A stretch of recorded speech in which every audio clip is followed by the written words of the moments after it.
খটখটানন্দ, আমি এসেছি রে। চোখ খুলে দেখ বাবা। কে কে কে আপনি?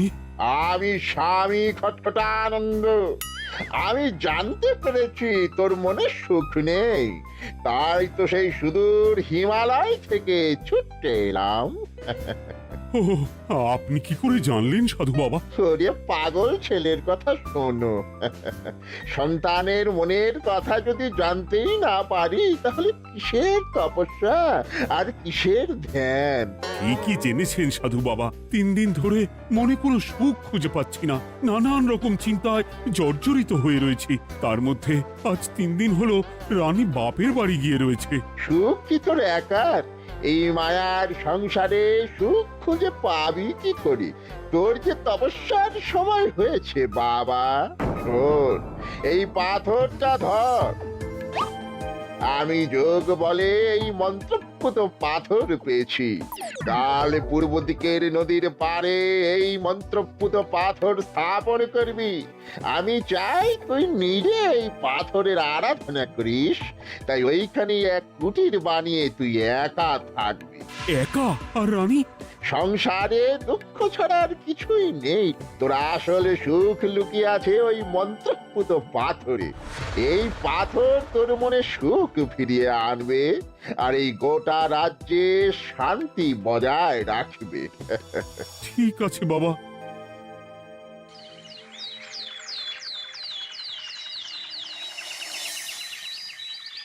জয় বাবা খটখটানন্দের জয়। কি তার জ্যোতি, কি তার ব্যক্তিত্ব, আহ, কি তার কণ্ঠস্বর! এই মন্ত্রপুত পাথর আমার এবং এই রাজ্যের সকলে সুখ শান্তি ফিরিয়ে আনবে। আজ থেকে আমি সাধু বাবার পরামর্শ মতন এখানেই থাকবো। তোমাদের যার যা যা বক্তব্য আমাকে এখানে এসেই বলবে। কোনো চিন্তা করবেন না মহারাজ, আমি সব সামলে নেব। আপনি নিষ্ঠা সহকারে সাধু বাবার আদেশ পালন করুন। মহারাজ, যার নামেই খট তার কথাই ভরসা করা কি ঠিক হবে? একটা সামান্য পাথর কি করে সুখ ফিরিয়ে আনবে মহারাজ? বিষয়টা কি খটখটানন্দের মতন খটকার নয়? এটা মোটেই সামান্য পাথর নয় গোপাল, এটা মন্ত্রপুত পাথর। আর এসব হচ্ছে বিশ্বাসের ব্যাপার। শুধু তোমার মতন ভাঁড় দিয়ে কি আর রাজ্য চলে? রাজ্য চালাতে গেলে ভক্তি, শ্রদ্ধা, আশীর্বাদও দরকার হয়। ঠিকই, শাস্ত্রে বলে বিশ্বাসে মিলায় বস্তু তর্কে বহুদূর। কিন্তু মহারাজ, রাজ্যটাও তো চালাতে হবে। আপনি এখানে থাকলে এই রাজ্যের কি হবে মহারাজ? একবার ভেবে দেখুন, সাধু বাবা আসল না হয়ে নকলও তো হতে পারে। দেখো গোপাল, তোমার যদি মনে বিশ্বাস না থাকে তাহলে আমি বলবো তুমি আর এখানে এসো না। তবে সাধু বাবার নামে কোনো বাজে মন্তব্য আমি শুনবো না। আমি চাই না আমার এই অবিশ্বাসের কারণে আমার রাজ্যের কোনো ক্ষতি হোক। আর আমি এই রাজ্যের মন্ত্রী, আমি থাকতে তোমাকে রাজ্য নিয়ে বেশি ভাবতে হবে না। তুমি এখন যাও তো গোপাল, যাও। মহারাজকে আর বিরক্ত করো না। পাল না থাকলে এ রাজ্যের কিছুই এসে যাবে না। আমরা থাকতে নাকি ভাঁড় চালাবে রাজ্য? আচ্ছা, ঠিক আছে, দেখা যাক। তাহলে আসি মহারাজ। হ্যাঁ হ্যাঁ, এসো এসো।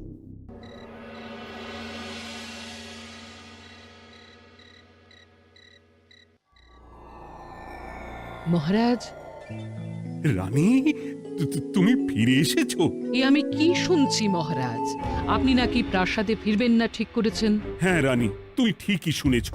আমি আর প্রাসাদে ফিরবো না। আমি এখানে থেকে ওই মন্ত্রপুত পাথরের আরাধনা করব। কে না কে এসে আপনাকে বলল আর আপনি প্রাসাদ ছেড়ে এই কুটিরে থাকবেন?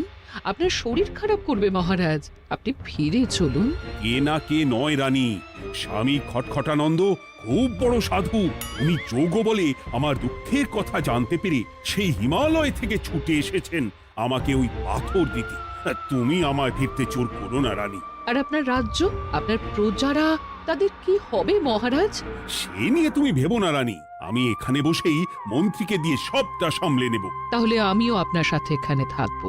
আপনাকে ছাড়া আমি প্রাসাদে ফিরবো না। তা হয় না রানী, সাধু বাবা আমাকে একা থাকতে বলেছেন।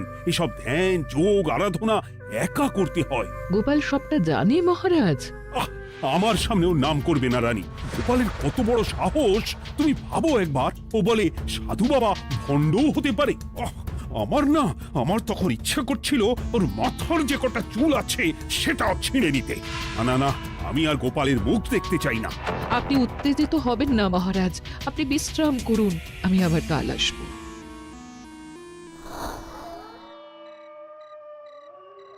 রাতের হাটেও সবজির যা দাম বেড়েছে, এরপর শুধু এক বেলা খেয়ে থাকতে হবে।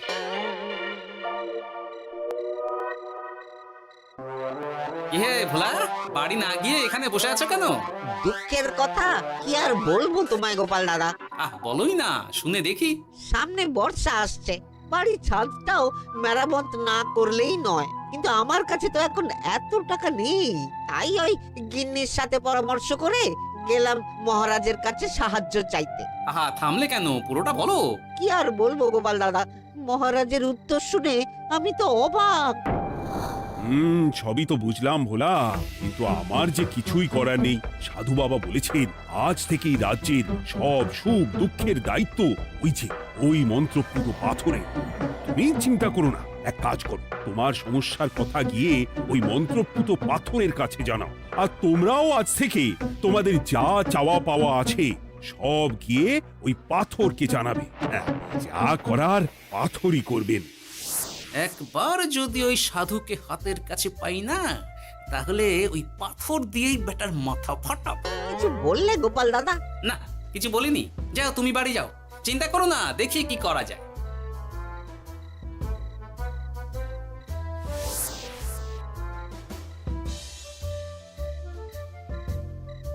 কি ব্যাপার, এত রাতে বটা ঘটা মন্ত্রীর বাড়িতে কি করছিল?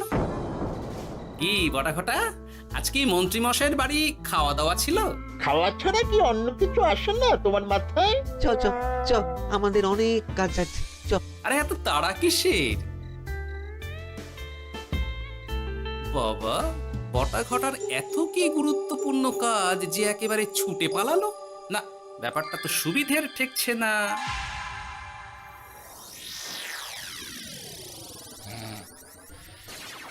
রাজা কৃষ্ণচন্দ্র, ওঠ বাবা, আমি এসেছি। সাধু বাবা, আপনি এসেছেন? কেমন আছিস বাবা? ভালো আছি বাবা, তবে মনে এখনো পুরোপুরি সুখ খুঁজে পাইনি। সুখ কি তোর একার? কি করে সুখ পাবি বাবা? এখনো তো তুই তোর সব আসক্তি থেকে মুক্ত হতে পারিসনি। আর কি কি করতে হবে আমায় বলে দিন বাবা। একটা কাজ বলবো, করতে পারবি? বলুন বাবা, আপনি যা বলবেন আমি তাই করব। এই রাজপাট তুই ছেড়ে দে, এসব থেকে নিজেকে মুক্ত করে তুই তোর সাধনায় মন দে, দেখবি তার ফল তুই পাবি। কিন্তু তাহলে রাজ্যের কি হবে? কে দেখবে সাধু বাবা? কেন, তোর মন্ত্রী, ওর থেকে ভালো লোক তুই আর পাবি না। ওই হচ্ছে তোর আসল শুভাকাঙ্ক্ষী, আমি যোগ বলে জানতে পেরেছি। আচ্ছা, তাই হবে। আর আর ওই গোপালটাকে যদি পারেন একটু সাহায্য করবেন বাবা। ওই তুচ্ছ গোপালকে নিয়ে তুই চিন্তিত হোস না, ওরে বুড়ি মন্ত্রী মশাই ফাটাবে। তুই যা, ঘুমো।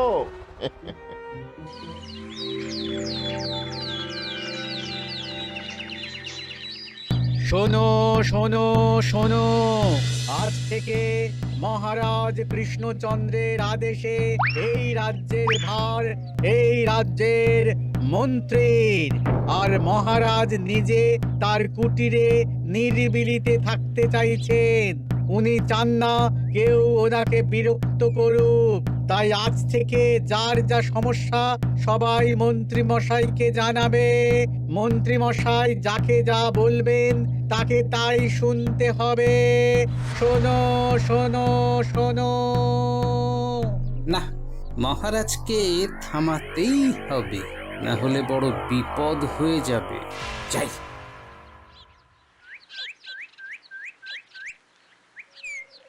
মহারাজ, এই ভুল আপনি করবেন না। মন্ত্রীর হাতে রাজ্যের ভার দিলে রাজ্যের সর্বনাশ হবে মহারাজ। দেখো গোপাল, আমি যেটা করেছি সেটা ঠিক বুঝেই করেছি। আমার সিদ্ধান্ত আর বদলাবে না। আর এই বিষয় নিয়ে আমি তোমার সাথে কথাই বলতে চাই না। মহারাজ, গ্রামবাসীরা আপনার এই সিদ্ধান্ত খুশি মনে মেনে নেয়নি। সবার কথা একবার ভেবে তারপর সিদ্ধান্ত নিন মহারাজ। একজন বাইরের লোকের কথায় কোনো সিদ্ধান্ত নেবেন না দয়া করে। গোপাল, তুমি যদি সাধু বাবার সিদ্ধান্তে প্রশ্ন তোলার চেষ্টা করো তাহলে আমি বাধ্য হব মন্ত্রীকে বলে এই রাজ্য থেকে তোমায় বিতাড়িত করতে। একজন সেই হিমালয় থেকে আমাদের উপকার করতে এলো আর তুমি বিরুদ্ধেই কথা বলছো। ছি ছি গোপাল, ছি। মজা কি মজা, শুধু মুদ্রা, শুধু মোহর, যেদিকে তাকাবো শুধু সোনার মোহর আর সোনার মোহর। তুমি কি পাগল হয়ে গেলে? এখন হইনি গিন্নি, তবে এবার সত্যি সত্যি হয়ে যাব। এত সোনার মোহর একসাথে হাতে পেলে কেউ কি সুস্থ থাকতে পারে? আর বেশি দিন বাকি নেই যখন কৃষ্ণনগরের কোষাগারের মালিক হব আমি। আর মহারাজকে ছেড়ে দেবেন? চিন্তা নেই, মহারাজ কিছুই করতে পারবেন না। তিনি এখন সাধু বাবার আদেশে পাথরের আরাধনায় ব্যস্ত। আর প্রহরীরা, তারা কিছু বলবে না? প্রহরীরা তো এখন আমার গোলাম। মন্ত্রীমশাই আমরা এসেছি। ওই তো ওরা চলে এসেছে। ওরা কি করবে? ওরাই তো কোষাগার লুট করতে আমায় সাহায্য করবে। রাজ কোষাগার হবে শুধু আমার, আমার, আমার।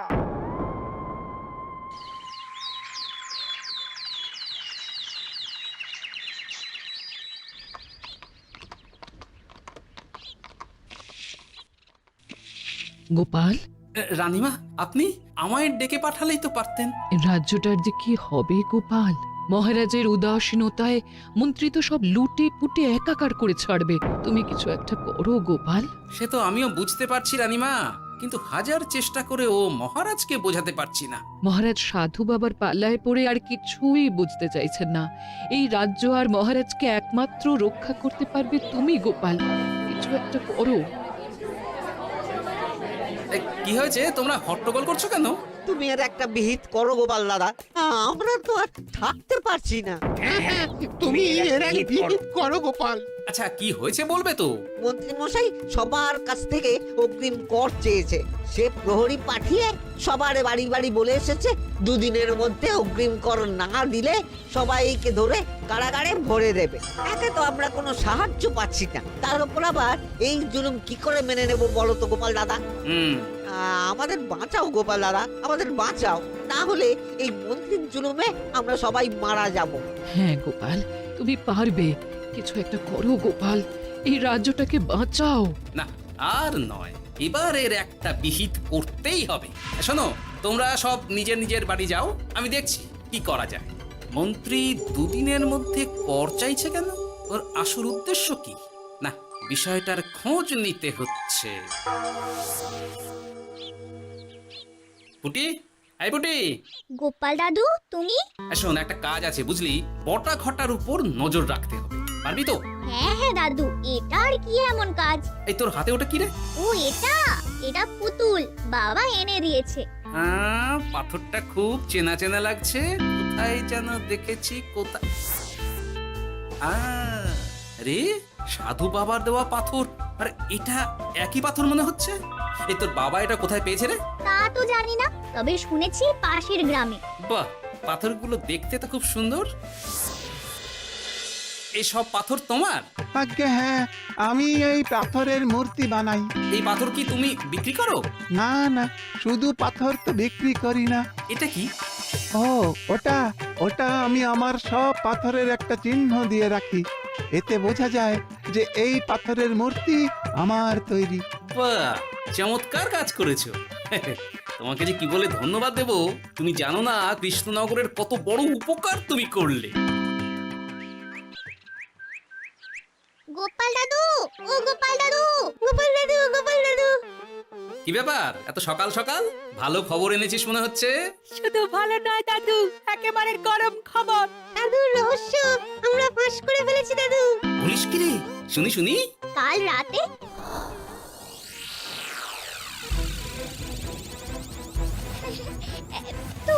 এত সোনা, এত মোহর আমি একসাথে কোনোদিন দেখিনি।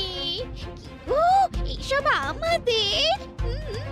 হ্যাঁ গিন্নি, হ্যাঁ, এই সব আমাদের, সব। ওরে বাবা, আমার তো বিশ্বাসই হচ্ছে না, ভাবলেই গায়ে কাঁটা দিচ্ছে। রে বটা, আজ সাধু সেজে মহারাজের কাছে গেছিলি?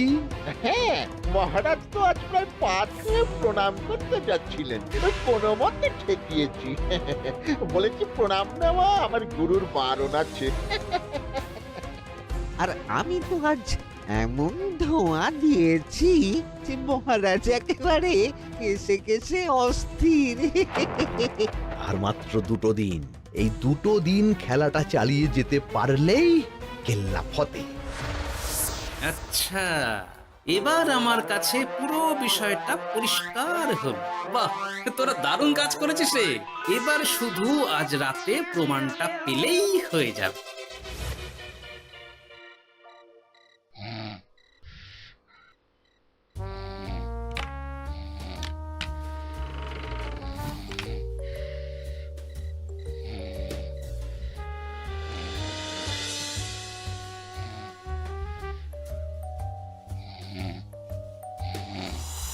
এই তো একে একে 2 মিলে যাচ্ছে। বাবা বাবা বাবা, এবারে খেলা জমবে।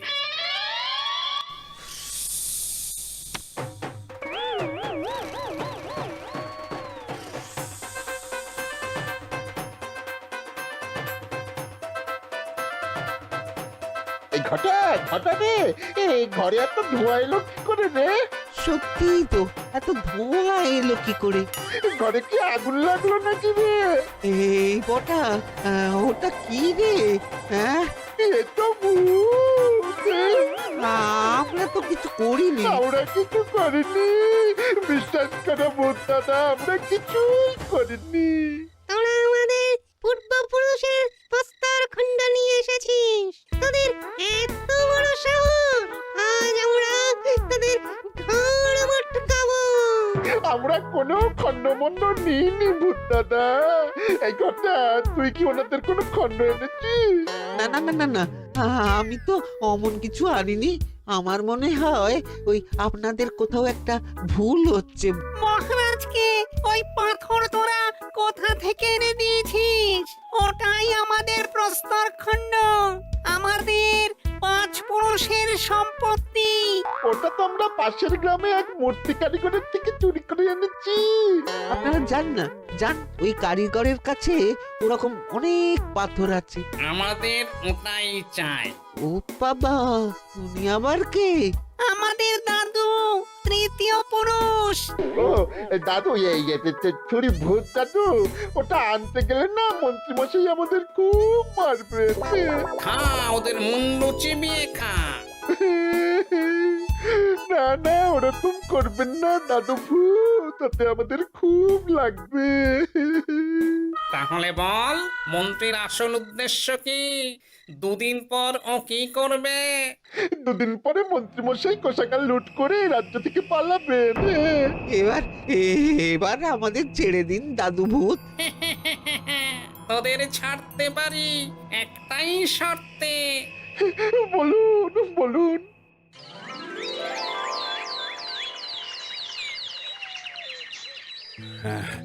রাজ্যের পরিস্থিতি কি? প্রজারা সবাই ভালো আছে তো? হ্যাঁ মহারাজ, সেসব নিয়ে আপনি একদম চিন্তা করবেন না। বাবা, আপনি এসেছেন? হরে কৃষ্ণচন্দ্র, একটা কথা তোকে না বলে আর থাকতে পারলাম না। এটা আবার কে রে? বলুন বাবা। এই মন্ত্রীকে এই রাজ্যের দায়িত্ব দিতে বলে আমি বড় ভুল করেছিলাম। আসলে এই মন্ত্রী হচ্ছে চোর, ও তোর কোষাগার ফাঁকা করে পালাবার মতলব করেছে। কি বলছেন বাবা? মন্ত্রী, উনি যা বলছেন সব সত্যি? না না মহারাজ, এই বটা কি হচ্ছে কি? বটা? তো তুমি সাধু বাবাকে বটা বলে ডাকছো কেন? আমি বলি কি বাবা, এই মন্ত্রীকে তুই শুলে দে। বটা, তুই থামবি? আমার খেয়ে আমায় ছুরি মারা? ওর কথা আপনি বিশ্বাস করবেন না মহারাজ, ও সাধু নয়, ও ভণ্ড। মানেটা কি? মন্ত্রীমশাই ঠিকই বলছেন মহারাজ, ও সাধু নয়, ও কৃষ্ণনগরের বটা।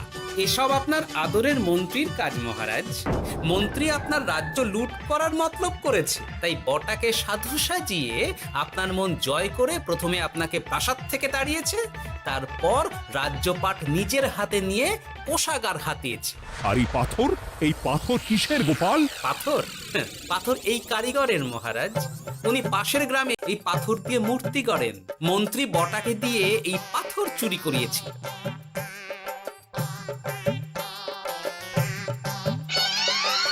ওই পাথর আমার মহারাজ। আমি তোমায় ছাড়বো না মন্ত্রী, তোমায় আমি শুলে দেব। প্রহরী, প্রহরী!